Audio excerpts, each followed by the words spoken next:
Hello, I'm Jackie Barry, author of the new book, Experiential Speaking, the Icebreakers and Energizers for Speakers and Trainers. I'm here today with Paul Sloane from Destination Innovation, and one of the things he has is an online course on Teachable, which is Icebreakers and Energizers. So we have a lot in common about the way we think a good workshop goes. Hello, Paul. Hello, Jackie. How are you? I am very well, thanks. And you? Very good. Good, good. Well, I have watched through your online course, and I know that you've got some getting to know you icebreakers, and there's one that includes a lot of physical gestures to make people physically loosen up and start thinking differently and thinking big. And you've got one that is a ball game to help people learn names, where they throw and catch the ball, which you complicate by having more than one ball in play at the same time, and various others, which we'll get on to in a minute. But first of all, why don't you tell me how you use icebreakers and energizers in your business? Well, I speak and run workshops and masterclasses on lateral thinking, creativity, and the leadership of innovation. And typically I'll start either a talk or a workshop with an icebreaker. And I find that it just breaks the tension in the room, it relaxes people, and it puts them in a better frame of mind for what follows. It's not the primary purpose of the course or the talk, it's simply an appetizer, but I think it sets a tone. And I think it's good for you as the speaker, and it's good for the audience. And what I say is, as a motivational speaker, the first person you have to motivate is yourself. And running the icebreaker actually brings you some energy as well, and it brings some fun. And it sends a signal to the audience that this is going to be a session which has energy and enthusiasm and activity rather than something dry and dusty and dull. And a really good icebreaker helps. And where do you get all your ideas from? Well, I've gathered them up over the years from various places, from books and sources, and some that I've developed, and some that I've refined. And when I started off, I'd very often ask other more experienced people, what icebreaker do you use? And one chap gave me a method which he used, which I then improved on and refined, and it's one of my favorites now, which is draw a pig, which is very good.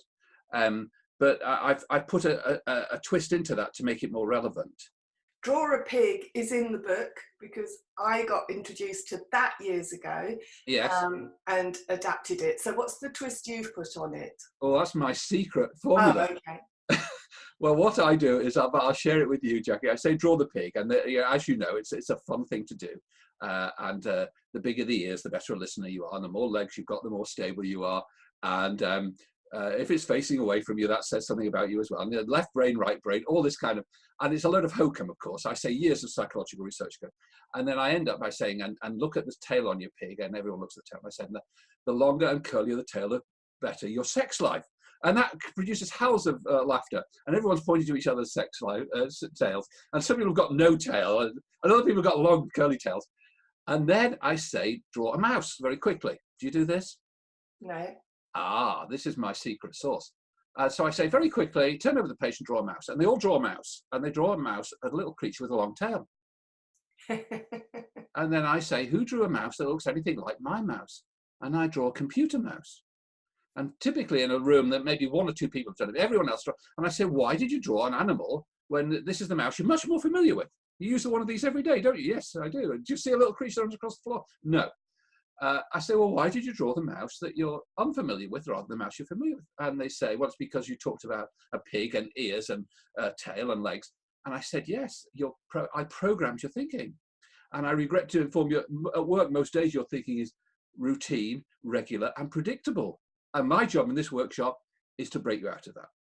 And it serves as an introduction to the workshop.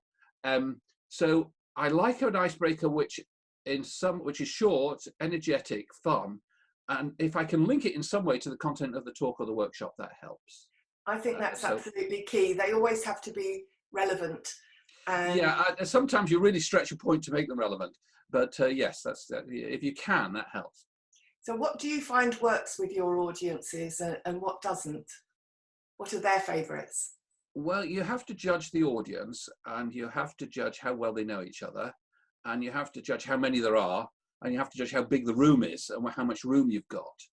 And there are some things you can do with 100 people at a talk, and there are some things you can't. And some things, the memory game where you say people's names around, you can only do that with a group of sort of 8 to 10 people, that sort of size. If you've got 20 people, it's really difficult for people to remember 20 names unless you let them write them down. So it depends on a number of factors. Generally speaking, people are up for it. I think I found that in the Far East, they're not as they don't like participating in icebreakers as much. I've run courses in Japan and Taiwan, and that's more of a struggle there, I'd say, to get them really going. But maybe it's more important to do it there because they are so inhibited in some ways in their initial approach. They're all sitting there waiting to receive a lecture and make notes. So when you start with an icebreaker, they're quite surprised. Whereas American or British or audiences tend to love it. They're really up for it, and they like it. And I sometimes do a little bit of improv in there as well. And they're up for that. And I might start the morning with an exercise and start the afternoon if I'm doing a workshop. So generally those things all work well. Physical activity, if you've got a nice sunny day and you've got space outside, I do the statues thing or something like that outside, and it just really helps loosen people up. And especially if it's a warm day and you've had lunch and you're all sitting down after lunch and you go into a PowerPoint of some kind, people often tend to snooze a bit or they switch off. All the blood is in the stomach absorbing the lunch. And sometimes you just got to get them up and doing something to really, and they're called energizers for a reason, and that's because they energize the audience. Let's go back then and talk about the statues exercise, because I know that's on your course, but tell me how it works. Well, what you do, you need a little bit of time for this and you need space. So I ran it in Malta with a group there, and I think we did it after lunch, and you go out on the patio. We had quite a big patio space there. And then you divide into groups of 5 or 6. And within the 5 or 6, they choose a director. All right, so one of them is the director. And then in mime, without saying a word, and you have to spell this out, the director arranges the troupe into a montage, a scene, as though on a stage. And they're all doing this in different groups around the hour. And they have to tell a story as statues. But the story itself is dynamic. So he might show one person, he'll indicate to the person what he wants. And he'll indicate to one person, you're punching. And the person does that. And then he line up the next person and he arranges them. He actually puts his hands on them. He puts the head where it's got to be. And he says, and then somebody else is trying to stop them like this. And there might be someone lying on the floor. There might be an aftermath of an accident. And you can see they're trying to tell quite a dynamic story in this. And then when he's got it all arranged to his satisfaction, we take a photograph of it, all right, on the mobile phone. And then we do all the groups. And then we go back in and we have the rest of it. That's it. And then later in the afternoon, I show all the photographs and we reprise that. And it's a fun thing to do. And people laugh as they see the other montages, the other scenes. And as they come back, and then later on when they see the photographs, and sometimes you can show it after the course. So but it does take it takes time and space. It takes a good 10 minutes to do that. And you need space. And what learning points do you draw out of that exercise? The learning points, I would say, are that you can be much more creative than you think, that being creative is fun, that to tell a story is a good way to communicate. It's a common way to communicate, something we all have. Going back to caveman times, we tell stories and we relate to stories. And this is a visual story. And stories should have a visual content, if at all possible, as well as just a spoken content. The power of the image, and we all know the power of video and the power of YouTube now in marketing and communication. And this is a form of that without them having the awkwardness of having to say anything. And it's just a snapshot. It's not more than that. I wouldn't exaggerate. I wouldn't try to make it a huge thing. And icebreakers generally, I wouldn't oversell them. They just have one message, but people enjoy it and it's fun. They come back into the room buzzing. And you used the word improv earlier on. Is that something that you got from the improv world? Yes, so I've done some workshops with John Creamer. So we did a workshop for Microsoft actually, and I did some innovation, and he did some. So I've picked up some of his techniques, and I use them. One of the ones of his that I use is yes and yes but, and that works really well in an innovation leadership training workshop, and I use it as a filler. So it's good to have one or two things up your sleeve. And if you've got 50, if any one of your major modules, you've still got 15 minutes to go before lunch. You need a little filler. Yes and yes but is a very good one. So they divide into pair, and this works really well with any size group, and you don't need much room. They just pair up with somebody next to them, and I say, right, one of you is going to make a suggestion for something we can do for the staff here in the organization, and the other person is going to say yes and then every sentence after the first sentence must start with yes and they add, and they do this for a while. And it goes to crazy places. Yes, we could give everyone a company car. Yes, and they could have a private jet. Yes, and we could fly them to Hawaii. And it goes to all sorts of crazy, stupid things. And then I say, I'm going to do a yes, but. And the yes, but, when somebody makes a suggestion for something we can do for customers, say, the other person has to object to it. Yes, but, a reasonable objection. Yes, but we can't afford it. Yes, but it would cost too much. Yes, but there's no time. And the other person, yes, but's the yes, but. Yes, but we can find the money. Yes, but we can allocate the time, and so they go on, and then they spend just a couple of minutes on each of these, and they mustn't mix the two. And then I say, let's compare what happened. And typically, what they say is, like, I want them to say this rather than me tell them. The yes and goes to all sorts of crazy places and comes up with really innovative ideas, some of which are crazy, but some of which are sometimes interesting. And the yes but closes down. It becomes effectively an argument, in which the more powerful or more senior person wins, generally speaking. And then I say, which conversation do you have more often in your organization? And they normally always say, yes, but. And I say, how does it feel if you go and see your boss and he says, and he yes, buts all your ideas? And they say, well, it's pretty demoralizing. And there are a lot of lessons there. Then I can say, well, I want you now, when you go back to the office, to try yes and. Yes and doesn't mean I agree, yes, you can do it. It means let's explore this. Let's take it further. Let's see where it leads. And that exercise itself made it into the book as well. I spoke to John Creamer about it recently, and he was saying within a big organization, you actually need both mindsets, because yes. The finance and risk department, perhaps it's appropriate for a yes but culture, whereas in the creative and marketing departments, then they'll need more of a yes and approach. Well, yeah, but some people are yes but all the time. That's the problem. And some people, yes, but every item. It's very, very easy to do that. And it's what De Bono calls the intelligence trap. The smarter you are, the easier it is to find fault with other people's ideas.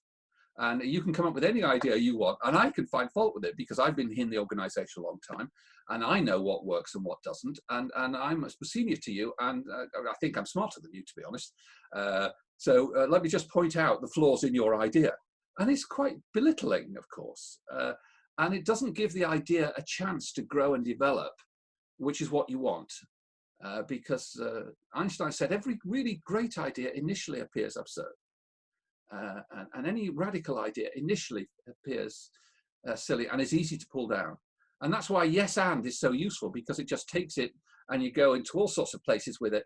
And eventually you might come to something that's really interesting and useful, but you've got to give it some space to grow and develop and be explored. Of course, because you're all about innovation, which is why organizations bring you in the first place.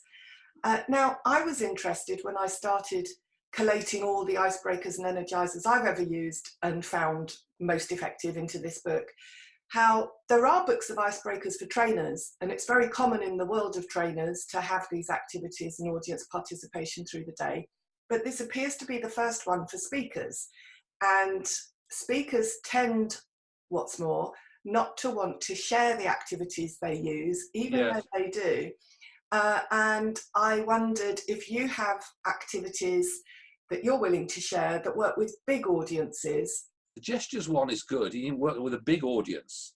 So gestures is in my online course on icebreakers and energizers, which is on my Teachable site. And in that, you just get people to stand up and make a series of gestures. And we say we're looking for big ideas, and we're looking for many ideas, and we're looking for fresh ideas, and we're looking for, we're going to break the rules. And they do a whole series of gestures which you can then relate to. And there's a lot of evidence that your physiology, the way your body is, affects your mind. And if you feel energetic and upbeat and positive, it makes you think upbeat and energy. So that's the rationale for doing that.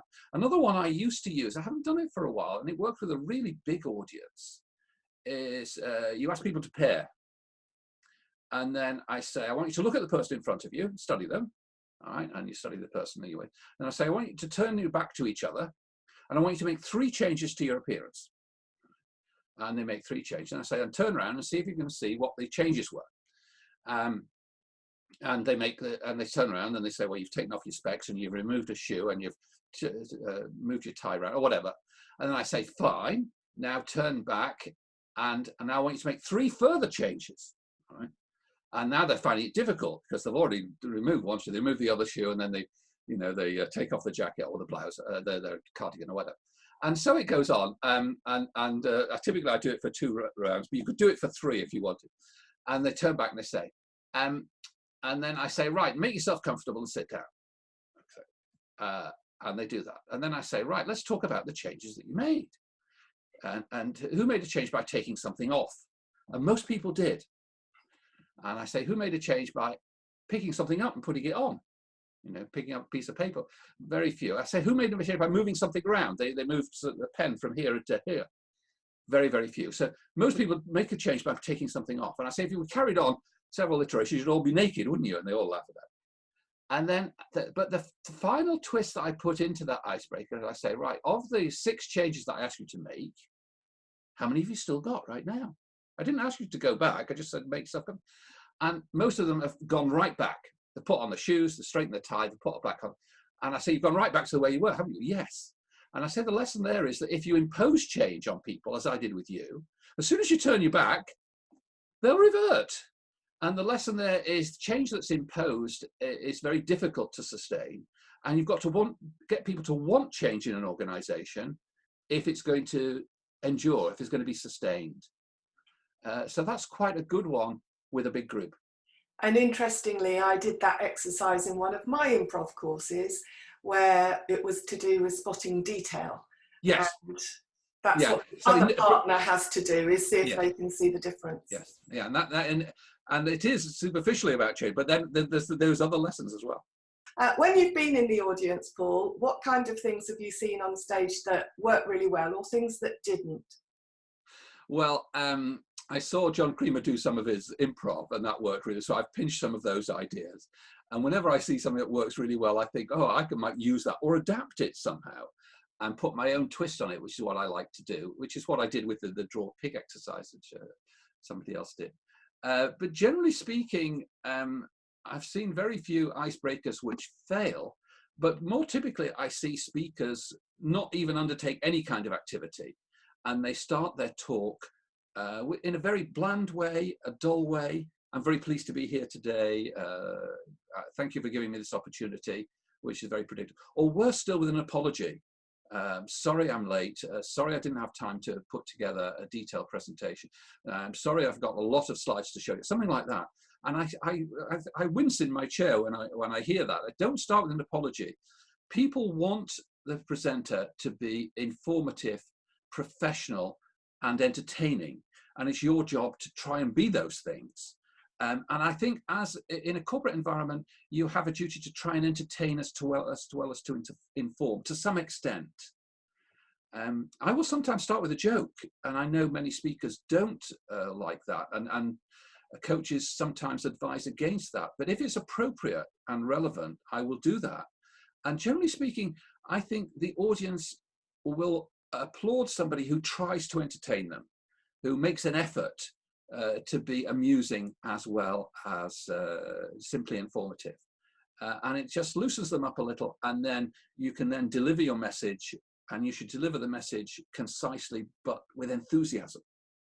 And what's interesting is then, of the few speakers I know who are sharing their ideas for icebreakers with other speakers, I've done my book and you've done your course, so we're clearly in agreement on that. But one of the things you just said is also, I think, important, which is whatever you do has to be congruent with your own style and personality. Yes. And some people will be able to get away with starting with a joke, and other people and other audiences, that wouldn't be suitable at all. Yes, I think that's true.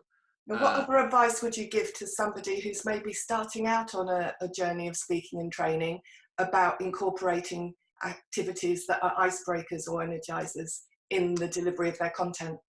I'd say be bold enough to try it and read up. There are many books you can get on icebreakers and energizers. Choose one that suits you and you think suits the audience and suits your topic. Choose something that's in some way relevant to the topic, and then put it in. And even if it's a bit of a false fit, even if it's not completely congruent, put it in and try it and see what people say and get their reaction afterwards. And I think most people would be amazed at how audiences welcome these things, provided it's short, provided it involves everybody, and it has some element of relevance, then it will go down well.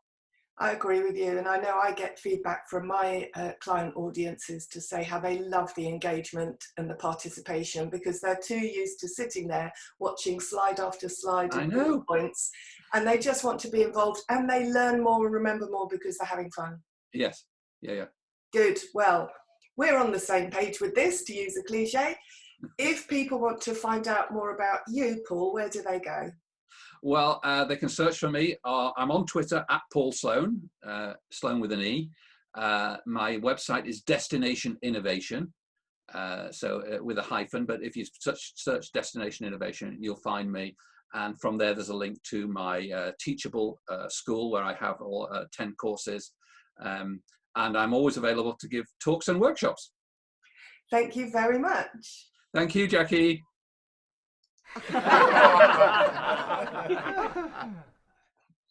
See, I can't even ask us.